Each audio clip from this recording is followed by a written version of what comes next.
హే friends, అందరూ ఎలా ఉన్నారు? మన ప్రశాంత్ వర్మ సినిమాటిక్ యూనివర్స్ అయితే మొదలైంది ఎప్పుడు 2024లో హనుమాన్ అనేటటువంటి సినిమాతో మనల్ని పలకరించిండు. ఆ తర్వాత తను చాలా సినిమాలు అనౌన్స్ చేసిండు అనమాట. ఫర్ ఎగ్జాంపుల్ మహాకాళి అనేటటువంటిది, హనుమాన్ 2 అనేటటువంటిది, హనుమాన్ 2కి సంబంధించినటువంటి షూటింగ్ జరుగుతుంది అనేటటువంటిది, అండ్ మన డివివి దానే గారి కొడుకుతో ఇంకేందో అనౌన్స్ చేసిండు. చాలామంది ప్రొడ్యూసర్స్ ఆయన మీద గొడవ చేశారు, అది అని చెప్పి మనమైతే. సో 2024 తర్వాత మళ్ళీ 2027లో మనల్ని అయితే పలకరైపోతుండో దానికి సంబంధించి మహాకాళి అనేటటువంటి సినిమా యొక్క గ్లిమ్స్ లాంటి దాన్ని అయితే రిలీజ్ చేసేటటువంటి ప్రయత్నం చేసిండు. చూద్దాం. సో దీనికి హనుమాన్ మూవీకి అయితే లింక్ ఉంది, డైరెక్ట్గా చెప్తుండు from the universe of Hanuman అని. హనుమాన్ సినిమాకి దీనికైతే లింక్ ఉంది. అంటే తేజ సజ్జా ఎంట్రీ దీనిలో ఉంటుంది, మన హనుమంతుల వారి ఎంట్రీ కూడా దీనిలో ఉంటుంది. సో దీని పర్టికులర్ మెయిన్ అయితే వేరుంది, లైన్ అయితే స్టోరీ లైన్ అయితే వేరుంది. దాని గురించి డీటెయిల్గా చెప్తాం. ముందైతే దీన్ని చూద్దాం. Let's dive in. అక్షయ్ కన్నా తమ్మైలు అయితే అదిరిపోయింది. గుడి అది పెద్దమ్మ తల్లి గుడి అంటారు మా ఊర్లో అయితే. మీ ఊర్లో ఏమంటారో కింద కామెంట్ చేయండి. ఒక బేబీ అయితే ఏడుస్తుంది. ఆర్కేడి స్టూడియోస్ బా ఆర్కేడ్ దగ్గర ప్రెజెంట్స్. బేబీని పెద్దమ్మ తల్లి పక్కన పడుకోబెట్టి వీళ్ళెళ్ళి డోర్ అయితే వేసేస్తున్నారు. సంథింగ్ రీజన్ అయితే ఉంటుంది అనమాట. ఆ రీజన్ ఏంది అనేటటువంటిది మనకు సినిమా వచ్చాక అర్థమైతే. దీన్ని లాస్ట్లో జోడించారు. దాని గురించి కూడా మీకు క్లారిటీగా చెప్తా చూడండి. బేబీని తల్లి దగ్గర వదిలేసి డోర్లు వేసేసారు, పెద్దమ్మ తల్లి దగ్గర వదిలేసి. ఒక పెద్దమ్మ తల్లి గుడి. ఓ ఏడుపులకి అడవి అయితే భీకరిస్తుంది.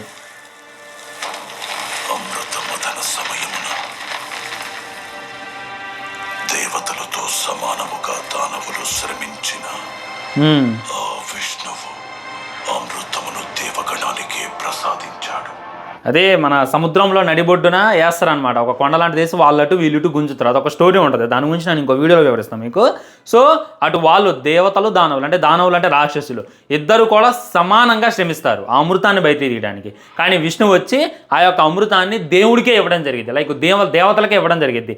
ఇదేమి ధర్మం అని చెప్పి అడుగుతుండు మన అక్షయ్ కన్నా. చూసుకున్నట్లయితే తను తపస్సు చేస్తుండో, ఘోరమైనటువంటి తపస్సు చేస్తుండో. ఆ తపస్సు వల్ల మొత్తం తన చుట్టూ మట్టి, మొత్తం మట్టిలో కూరకపోయిండు అనేటటువంటిది క్లారిటీగా అర్థమవుతుంది.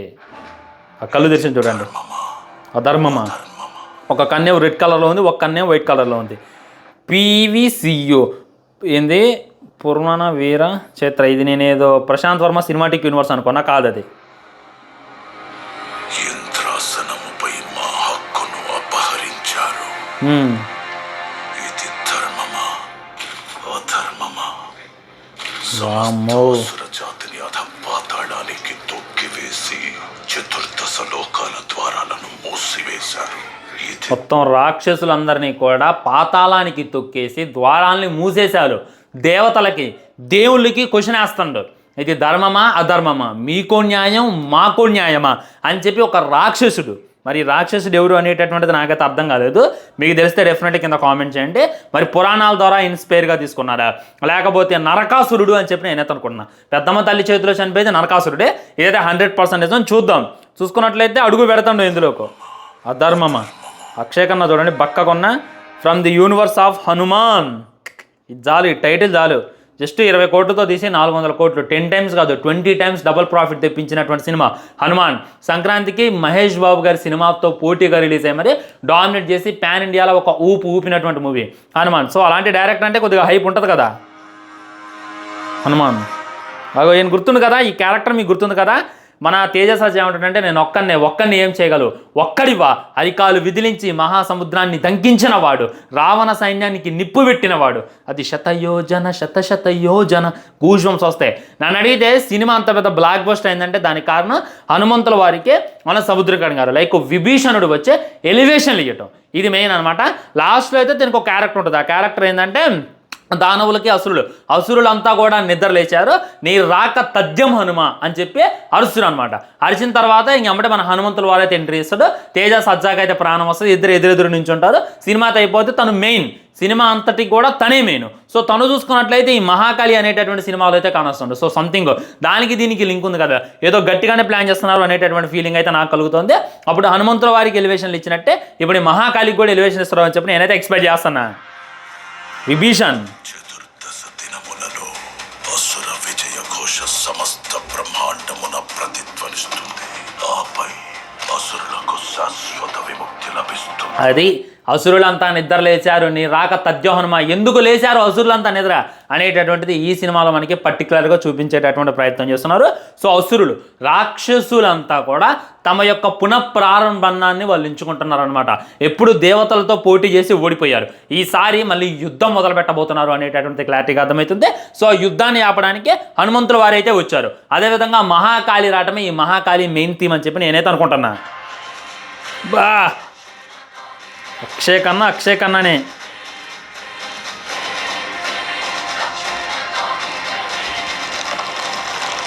వామ్మో ఏందో నిద్రలేపుతున్నారు భయ్యో.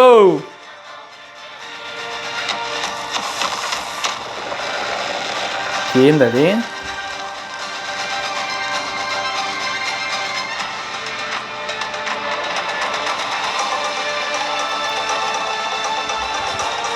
మహాకాళి ఏందనే చూపించట్లా, మనకైతే సినిమాలో చూపిస్తారు. అది పర్టికులర్గా ఏంది అనేటటువంటిది మనమైతే క్లారిటీగా చెప్పలేము.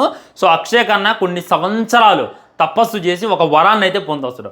పొందొచ్చిన తర్వాత తన యొక్క సైన్యాన్ని, తన యొక్క రాజ్యాన్ని పైకి లేపేటటువంటి ప్రయత్నం అయితే చేస్తున్నాను అని చెప్పి నేనైతే అనుకుంటున్నా. మహాకాళి మామూలు పట్ల ఈ ఫాంట్ బాగుంది. మహాకాళి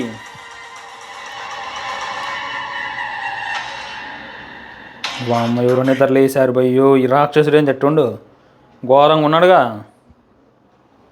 బాగుంది.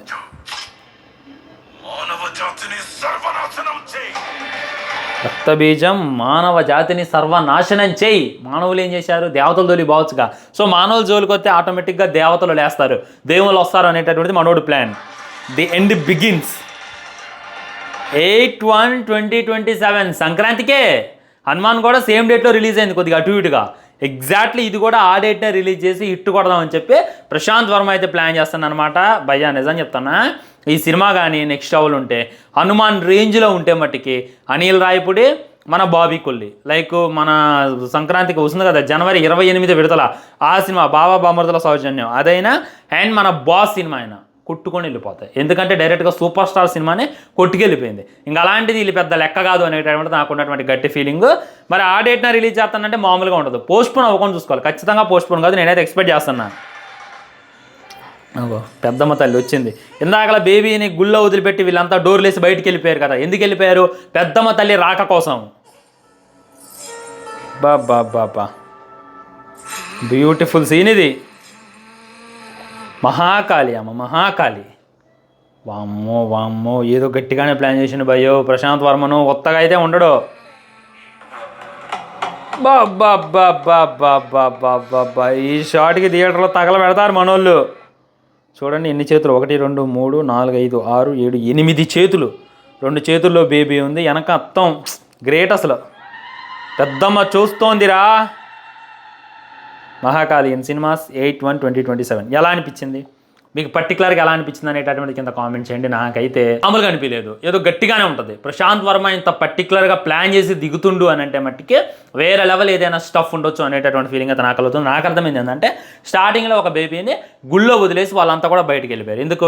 పెద్దమ్మ తల్లి రాక కోసం. పెద్దమ్మ తల్లి ఎదురుగా ఏ బేబీ అయినా సరే ఏడుస్తుంటే ఆమె తట్టుకోలేదు, ఆమె అయితే తిరిగి వస్తుంది. సో పర్టికులర్గా ఎందుకు వదిలేరు వెళ్ళారంటే, మన అక్షయ్ కన్నా చూసుకున్నట్లయితే ఘోరమైనటువంటి తపస్సు చేసి రాక్షసులందరినీ కూడా నిద్రలేపి మనుషులందరినీ కూడా చంపు అని చెప్పి తన యొక్క సైన్యాన్ని పంపిండు.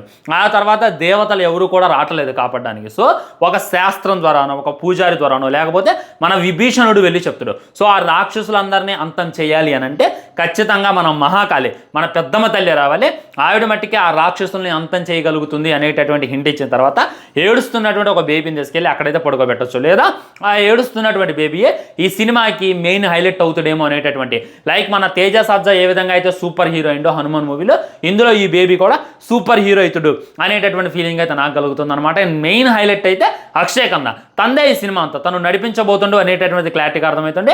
ఎలా అయితే మన కల్కి సినిమాలో మన కమల్ హాసన్ గారు ఉంటారో అలా తనైతే నడిపిస్తారు అనమాట. లాస్ట్కి ఒక రాక్షసుడు అయితే వచ్చిండు, భూమిని బద్దలు కొట్టుకొని మొత్తం రెడ్ కలర్ చెయ్యి పట్టుకొని ఘోరంగా అయితే ఘోరంగా ఉన్నాడు. మరి ఆ అసురుడు ఎవరు అనేటటువంటిది తెలియాలన్నమాట. ఈ విధంగా మళ్ళీ అసురులకే మరియు దానవులకి లైక్ దేవతలకి మధ్య జరిగేటటువంటి యుద్ధం అని చెప్పి క్లారిటీగా అర్థమవుతుంది. వెయిటింగ్. నేనైతే ఏదో గట్టిగా మ్యాటర్ ఉంటుంది అని చెప్పి అనుకుంటున్నా. నీట్గా ఉంది. ఆ క్వాలిటీ ఎలా ఉంది చెప్పండి. ప్రశాంత్ వర్మ పని అయిపోయింది అన్న వాళ్ళందరికీ కూడా కూడా తనైతే సమాధానం చెప్తాడు ఈ సినిమాతో అని చెప్పి నాకైతే అనిపిస్తుంది. హనుమాన్ డైరెక్టర్ అంటే ఒక వైబ్ ఉంటుంది, ఒక హైప్ ఉంటుంది. అండ్ అందులో ఎంత పెద్ద హీరో ఉన్నాడు తేజ సజ్జా ఎవరికి తెలుసు, ఎవరికి తెలియదు. జస్ట్ హనుమాన్ అనేటటువంటి టైటిల్ పెట్టి థియేటర్కి రప్పించిండు. ఇందులో కూడా మహాకాళి అనేటటువంటి టైటిల్ పెట్టి ఖచ్చితంగా థియేటర్కి రప్పిస్తారు అనేటటువంటిది నేనైతే ఎక్స్పెక్ట్ చేస్తాను. మీరు అడిగితే ఇంకా బ్రేక్ డౌన్ వీడియో చేసేటటువంటి ప్రయత్నం చేస్తా, డెప్త్ ఆలోచించి డీటెయిల్గా చూసి అసలు ఏమేమి ఉంది ఈ సినిమాలు అనేటటువంటి చెప్పేటటువంటి ప్రయత్నం చేస్తా మీ రిక్వెస్ట్ ప్రకారం. అండ్ జాంబీ రెడ్డి గ్లిమ్స్ వచ్చింది, దాని గురించి కూడా వీడియో చేయని చెప్పి చాలా మంది అడుగుతున్నారు. మన క్రిటిక్ ఛానల్లో పెట్టి అప్లోడ్ చేసేటటువంటి ప్రయత్నం చేస్తా. Bye bye. ఛానల్ని సబ్స్క్రైబ్ చేసుకొని వీడియో లైక్ చేయండి, వీలైనంతకి వీడియోని షేర్ చేయండి. మన మాత్రం జై హింద్.